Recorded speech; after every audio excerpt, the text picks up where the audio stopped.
Hello friends, I am Anita. Education for you आपके लिए NOS का एक केस स्टडी, जो आजकल एनओएस ने अपना एक प्रोजेक्ट है, एक जो सिस्टम अपना सिलेबस निकाला हुआ है, उसमें एक प्रैक्टिकल मैनुअल है जिसमें आपको केस स्टडी पर अध्ययन करना है। मैंने आपको इससे पहले वाली वीडियो में केस स्टडी के बारे में बताया था कि कैसे बनानी है, क्या बनानी है। फ्रेंड्स, अब मैं आपके सामने case study, solve case study लेके आई हूँ। तो फ्रेंड्स, आपसे रिक्वेस्ट है कि आप इस केस स्टडी को हूबहू ना उतारें, सिर्फ इसको समझें, पढ़ें और अपने वर्ड्स में इसको चेंज करके बनाएं, क्योंकि अगर सभी इससे कॉपी करेंगे तो सबकी एक जैसी हो जाएगी, जो सही नहीं है। तो सिर्फ ये आपके लिए समझने के लिए है कि कैसे बनानी है, क्योंकि स्टूडेंट्स को बहुत प्रॉब्लम आ रही है, वो नहीं समझ पा रही कि हमें क्या लिखना है, किस तरह से बनानी है। तो फ्रेंड्स, ये केस स्टडी कैसे बनानी है आप इसको देख सकते हैं। सबसे पहले इंट्रोडक्शन हमने प्रस्तावना लिया है। फ्रेंड्स देखिए, इसमें क्या है, हमारे विद्यालय में छात्र छात्राएं किसी न किसी समस्याओं से ग्रसित होती हैं। अगर हम चाहें तो छात्र छात्राओं की इन समस्याओं का निदान भी कर सकते हैं। ये समस्याएं ज़्यादा नहीं होती हैं, ज़्यादा तो नहीं होती, बहुत ही कम बच्चे होते हैं हमारी कक्षा में जिसमें ये प्रॉब्लम्स होती हैं।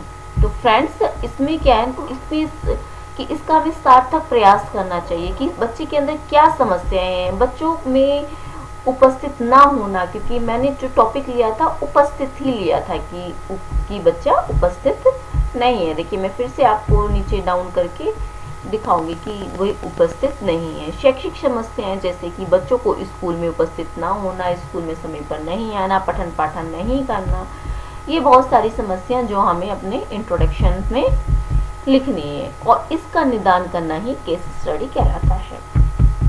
अब देखिए, केस स्टडी अध्ययन घटना का प्रयोजन, उसको हमें किस तरह से करना है, उसका प्रयोजन क्या है। अब देखिए, सबसे पहले हम लेंगे बच्चे की समस्या, यानी कि उसकी प्रकृति में नेचर क्या है, बच्चे की क्या प्रॉब्लम है। जैसे मैंने लिया उपस्थिति, यानी कि बच्चा कक्षा में उसकी उपस्थिति कम है, मैंने ये टॉपिक ले लिया है। तो आप भी कोई टॉपिक अपना चूज कर सकते हैं अपने अकॉर्डिंग, या तो ये चूज कर सकते हैं बच्चा समय पे स्कूल नहीं आ रहा है, या ये कह सकते हैं कि बच्चा पढ़ने में वीक है, कोई भी आपको लगता है, या उसको इंग्लिश रीडिंग नहीं आती है, हिंदी रीडिंग नहीं आती, कोई भी टॉपिक आप अपने अनुसार ले सकते हैं जो आपको सही लगे, या जो आपकी कक्षा में प्रॉब्लम बच्चे की है। तो इसके बाद हम नेक्स्ट टॉपिक पर चलते हैं कि इसका टॉपिक क्या है।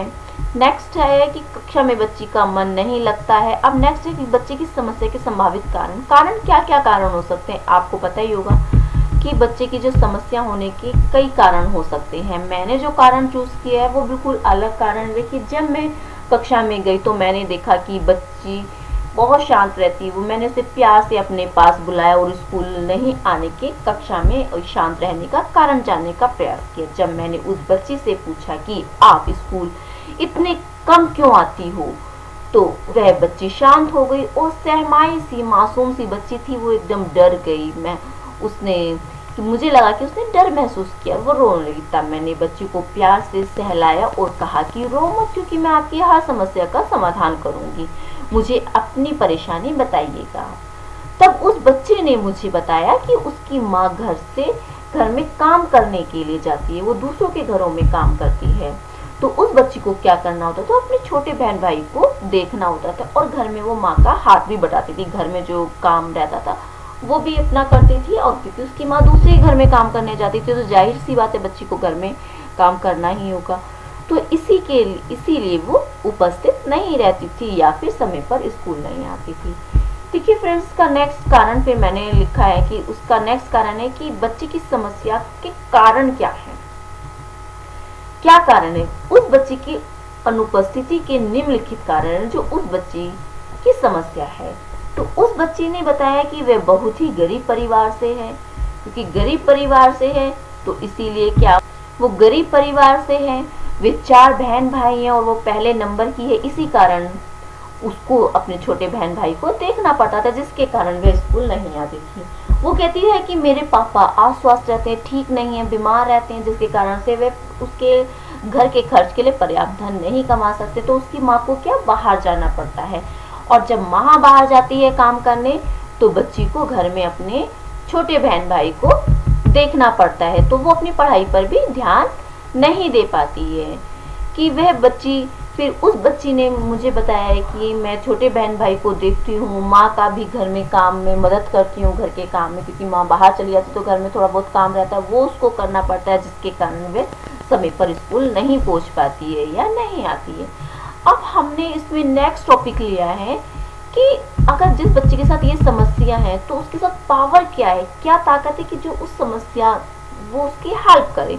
अब देखिए नेक्स्ट क्या आता है कि ताकत में हम बहुत सारे पॉइंट्स लिख सकते हैं, ताकत में उसकी पावर, उसकी ताकत कैसे बने। देखिए मैंने जो लिखा है वो ये है कि मैंने उस बच्ची से कहा कि अगर आपके माता पिता आपको स्कूल जाने से मना करते हैं या जबरन आपको घर रुकने के लिए कहते हैं तो आप अपने राइट्स के लिए लड़ सकते हैं और हम आपके साथ हैं। आप अपनी शिकायत चाइल्ड केयर में भी करा सकते हैं, जहाँ पर क्या है, एक संस्था है कि जहाँ बच्चों की मदद करती है, जिनके पेरेंट्स उन पे अत्याचार या कोई भी करता है उसकी वो मदद करती है और वे आपके साथ कोई भी अन्याय नहीं करने देगी। तो इसीलिए मैंने उसको, बच्ची को ये करने के लिए बोला कि आप, जिसके कारण कि उसकी माँ को भी इसका बाहर काम करने के लिए नहीं जाना पड़ेगा। अब ये केस स्टडी के लिए, केस स्टडी बच्चे के लिए क्यों उपयोगी है, ये भी हमें इसके अंदर पॉइंट डालना होगा कि केस स्टडी आखिर बच्चे के लिए क्यों जरूरी है, क्यों हमें केस स्टडी करनी चाहिए, उससे क्या बेनिफिट्स हैं, ये भी तो जानना फ्रेंड्स जरूरी है ना। तो देखिए मैंने जो इसमें लिखा है कि क्यों उपयोगी है, उस बच्ची की परेशानी को जानकर मुझे बड़ा ही दुख हुआ कि वह बच्ची पढ़ने में अच्छी है और अपने परिवार की गरीबी के कारण वह स्कूल नहीं आती है, क्योंकि उसके जो छोटे बहन भाई हैं, घर का काम देखना पड़ता है, जिससे वह समय पर स्कूल नहीं आती और स्कूल में अनुपस्थित रहती है, कम होती है। मुझे बहुत ही दुख हुआ कि इतनी कम उम्र में बच्ची अपने छोटे बहन भाई को संभालती है और अपने घर का काम भी करती है, काम में मदद करती है अपनी माँ की। तो ये कि इतना कि वो इतनी छोटी बच्ची है कि उसको तो खेलने की उम्र है उसकी, वो किस तरह से काम करेगी। अगर आज मैं ये केस स्टडी नहीं करती तो मैं बच्ची की समस्याओं को नहीं जान पाती और उसकी समस्याओं का निदान भी नहीं करती और बच्ची को उस समस्या से बाहर नहीं निकाल पाती। पर आज मुझे ये बात बहुत अच्छी लगी या समझ आ गई कि केस स्टडी बच्चे के लिए क्यों जरूरी है। भाई ये तो बहुत ही जरूरी है और इसका तो ये बच्चे के साथ करनी ही चाहिए, क्योंकि तभी हम बच्चे को उसकी समस्या से छुटकारा पा सकते हैं, दिला सकते हैं और वो आगे बच्चा बढ़ सकता है। क्योंकि बहुत से बच्चे ऐसे हैं कि वो बहुत अच्छे होते हैं पर उन्हें थोड़ी डायरेक्शन की जरूरत होती है, कुछ उनके साथ प्रॉब्लम चल रही होती है, उनको दूर करने की जरूरत होती है। तो संक्षेप में हम कह सकते हैं कि केस स्टडी बच्चे की समस्याओं के लिए बहुत ही उपयोगी है। केस स्टडी का बच्चे के जीवन पर काफी महत्व है और मैं तो कहती हूँ जबरदस्त महत्व पड़ता है इस केस स्टडी का। देखिए नेक्स्ट टॉपिक आता है बच्चे के साथ हस्तक्षेप का वितरण। मतलब हमने जो हस्तक्षेप किया उसका वितरण क्या है। तो देखिए उस बच्ची की समस्या को जानकर मुझे बहुत ही दुख हुआ और मैंने सोचा कि अब मैं इस छोटी सी बच्चे की समस्याओं का निदान करके ही चैन की सांस लूंगी, अदरवाइज मुझे चैन नहीं आएगा। और मैंने ठाना कि मैं आज उस बच्ची के घर जाकर उसके माता पिता से मिलूंगी और मैंने वैसा ही किया और मैं बच्ची के घर गई और उसकी बच्ची की माता पिता से मिली और बच्ची के बारे में बातें की और कहा कि आपकी बच्ची बहुत प्यारी है, जिसे आपको पढ़ाना चाहिए और ये इतनी छोटी है कि उसकी उम्र पढ़ने की है, खेलने की है, कूदने की है, ना कि घर में काम करने की है। वह अपनी उम्र के बच्चों के साथ खेले कूदे और पढ़ाई लिखाई करने की है। बच्चे को स्कूल नहीं भेजना बहुत ही बड़ा अपराध है और आजकल तो हमारे प्रधानमंत्री जी ने लड़कियों के लिए काफी योजनाएं चलाई हैं, जिसके द्वारा उन्हें मुफ्त शिक्षा प्राप्त करने का अधिकार है। और मैंने उस बच्ची के माता पिता को बताया आजकल लड़कियों की शिक्षा पर ज्यादा ध्यान दिया जा रहा है, जिसके कारण आपको क्या है दिया जा रहा है कि जिसके कारण क्या है वो आगे बढ़े और जिससे हमारे देश में महिलाओं की स्थिति अच्छी हो, उसे अपनी माँ की तरह दूसरों के घर में काम नहीं करना पड़े, इसीलिए उसे स्कूल में भेजें। तो देखिए ये तो हुई इसकी साफ क्या पड़ा, इसका इफेक्ट क्या हुआ। देखिए जब मैंने उस बच्ची के माता पिता से मिली और मैंने उनसे बातें की, बच्ची के पढ़ने से रोकने के बारे में बताया कि आप जो रोक रहे हैं वो गलत है, आपको नहीं रोकना चाहिए। तो आज कल हमारे देश में लड़कियों के लिए काफी योजनाएं हैं, जिसकी जो गरीब परिवार भी अपनी बच्ची को स्कूल में पढ़ाए और हमारा देश उन्नति करे। जैसे उस बच्ची की माँ दूसरों के घर में काम करती है, उसी तरह से उसकी बेटी को यह दिन नहीं देखना पड़े। इसलिए वह मान गई और बहुत शर्मिंदगी भी उसे महसूस की और उसके माता पिता बहुत खुश हैं और आज बच्ची समय पर स्कूल आती है और दूसरे बच्चों के साथ खूब अच्छे से खेलती है और प्रतियोगिताएं होती हैं उसमें भी पार्टिसिपेट करती है, भाग लेती है और बच्ची के चेहरे पर बहुत खुशी है और अब बच्ची समय पर नियमित रूप से स्कूल आती है।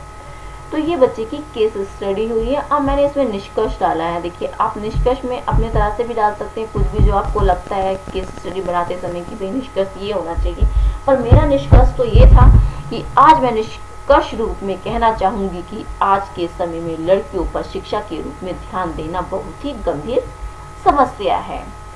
उन्हें ध्यान देना चाहिए। किसी भी देश की स्थिति उस देश की महिला को देखकर अंदाजा लगाया जा सकता है, किसी भी देश की स्थिति का उस देश की महिला को देखकर अंदाजा लगाया जा सकता है कि वो देश कितना डेवलप है या डेवलपिंग है या डेवलप कर रहा है या कितना विकास है।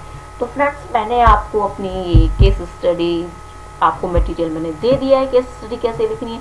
तो मैं समझती हूँ कि आपकी समस्या सोल्व हो गई होगी और आप जल्दी से जल्दी इस चाइल्ड की केस स्टडी को आप बनाएंगे। बट मैं रिक्वेस्ट फिर से करती हूँ, इसको कॉपी ना करें, अपने वर्डों में लिखिए क्योंकि सभी की सेम हो जाएगी, इसलिए इसे कॉपी करने की जरूरत ना करें। सिर्फ इसको समझें और आपको टॉपिक मिल गया, आपको मैटर मिल गया है कि आपको क्या लिखना है, किस तरह से। तो आप अब इसको, और मैं जल्दी से जल्दी आपको नेक्स्ट जो अपडेट्स आते हैं मैं वो भी आपको देती रहूँगी। अभी मैं 504 पर भी काम कर रही हूँ, उसके नोट्स भी बना रही हूँ कि आपको समय पर मिल जाए। तो इसलिए टेंशन मत लीजिए, आप मेरे चैनल को सब्सक्राइब कीजिए, लाइक कीजिए, बेल आइकन को दबाइए। जितने ज़्यादा से ज़्यादा लाइक होंगे उतनी ही जल्दी आपके सामने वीडियो आएगी। फ्रेंड्स, ये समझिए कि इस वीडियो को ज़्यादा से ज़्यादा लाइक कीजिए, शेयर कीजिए, ये वीडियो आपके सामने नए नए अपडेट्स लेके आएगी। Thank you. फिर से मिलते हैं नेक्स्ट वीडियो के साथ।